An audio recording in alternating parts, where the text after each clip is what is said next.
Now, as Christmas approaches, police in the West are stepping up their drink drive campaigns. While the majority of drivers know not to drink and drive on a night out, many can still fail a breath test the next morning. One way of knowing if you are safe to drive is to buy a commercial breathalyser. But do they work? Our Home Affairs correspondent Steve Brodie has been finding out. So, do these commercial breathalysers actually work? Now, I haven't had a drink, so I'm going to blow into this one and see what it tells us. Right, there we are, there's the result. It says low, which means that there's absolutely no alcohol in my system. I'm now going to drink this pint. 25 minutes after finishing the pint, I blew into the breathalyser again.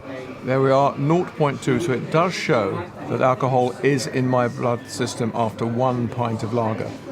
The legal limit in Britain is 0.8%. My reading was 0.2%. Now if we follow that along, it shows that there was alcohol in the system. It's below the legal drink drive limit, but they are still recommending that I shouldn't drive. Gloucestershire police flagged down an early morning driver for speeding. But had he been drinking the night before?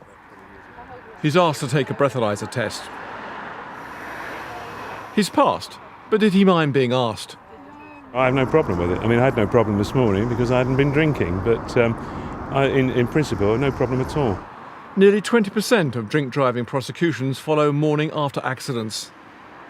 The human body metabolises alcohol at an average of 1 unit every hour. And there's a lack of awareness of how long it takes for alcohol to clear the system. And everyone is different. 1 unit per hour leaving the bloodstream is the average. However, that does vary quite significantly. So it's difficult to calculate when you're okay the following morning. And that's where our products come in, because they actually give the person an ability, a tool to be able to tell when the alcohol's cleared and they're safe to drive again. The manufacturers certainly don't encourage the use of their products on a night out and for motorists to see if they're up to the limit. But they claim they're accurate and can be very useful for the morning after. If you went to a bar and stood there and downed 3 pints within 10 minutes, if you test yourself 20 minutes later, you could have a low reading. Test yourself an hour later, you could be sky high. And we explain this straight away to make sure that people are aware as soon as they buy the breathalyser that it can't be used that way. We also market our products really purely for morning after use. While the message from the police is quite clear, if you drink, then don't drive. They do accept that commercial breathalysers could give a rough guide to motorists who are contemplating driving after a night before.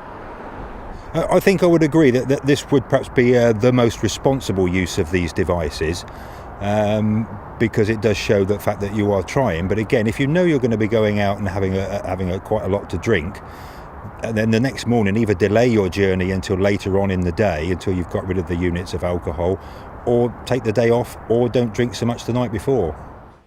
We asked drinkers in a Bristol bar if they would trust the commercially available breathalysers. If they're accurate and if they are a reasonable price, and it's something to think about, obviously. It's a very good thing, not only just over Christmas, but 24/7, I reckon. In Gloucestershire alone, 20 drivers were caught last week, and when they eventually get their licences back and paid off their fines, they will face a crippling rise in car insurance. Steve Brodie, BBC Points West.